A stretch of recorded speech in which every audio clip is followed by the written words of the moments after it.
Okay, here's our last example.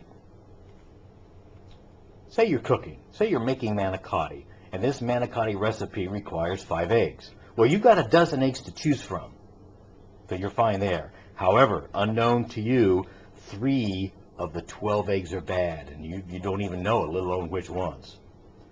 What I want to know is, what's the probability that all 3 eggs end up in the manicotti recipe? Is that likely to happen or not very likely to happen? Well, let's figure it out.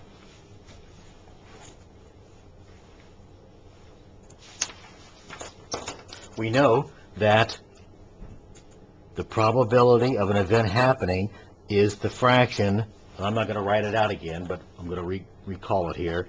The numerator is the number of ways that the event can happen divided by total number of different possible outcomes.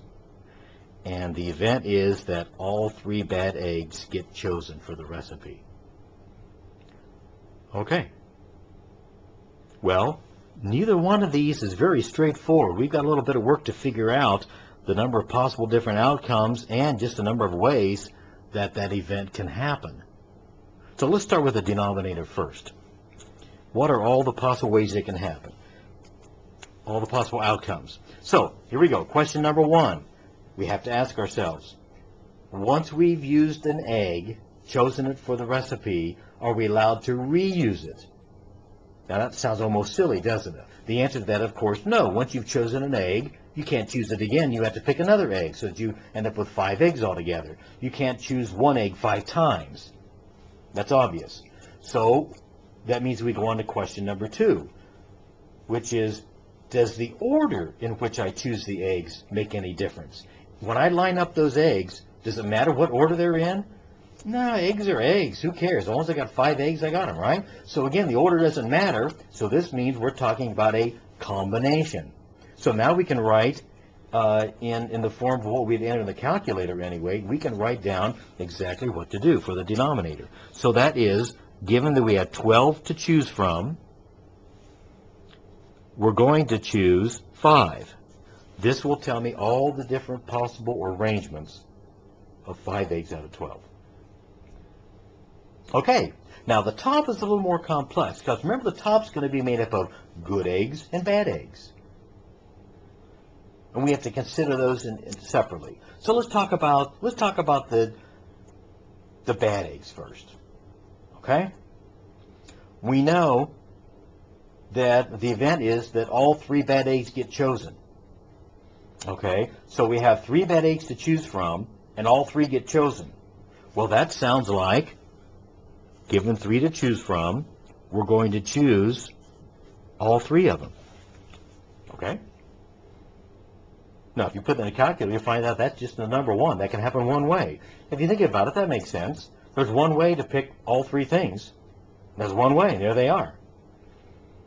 Okay, now, the second part of the numerator is about the remaining good eggs. If I've already chosen 3 of my 5 eggs, my event is to choose 5 eggs, but 3 of them are bad, and there's the 3 bad ones. Okay, so I need to talk about the remaining 2 good ones. How many ways can I choose 2 good eggs? Well, how many good eggs are there? Well, if 3 are bad out of 12, that means 9 are good. So I have 9 to choose from. So it's 9 NCR. And how many am I choosing? I'm choosing 2. So that's 9 NCR2. So there it is. 3 NCR3 times 9 NCR2 divided by 12 NCR5. Let's make the calculations. If you enter each of these NCR function in your calculator, find that, as we said before, this first one is 1, 9 NCR2 is 36, and 12 NCR5 is 792. And if we go ahead and multiply this out and divide, you'll find that the probability that you get all 3 bad eggs in the manicotti recipe is 0.045, and it goes 454545, but because we want 3 significant digits, we would round that 4 up to 5 and have 3 significant digits.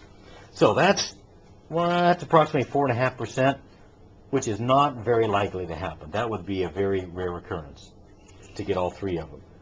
However, you got to agree that just having one bad egg in a recipe really messes it up. It doesn't require all three. But that's another problem that you might want to consider trying to work out yourself.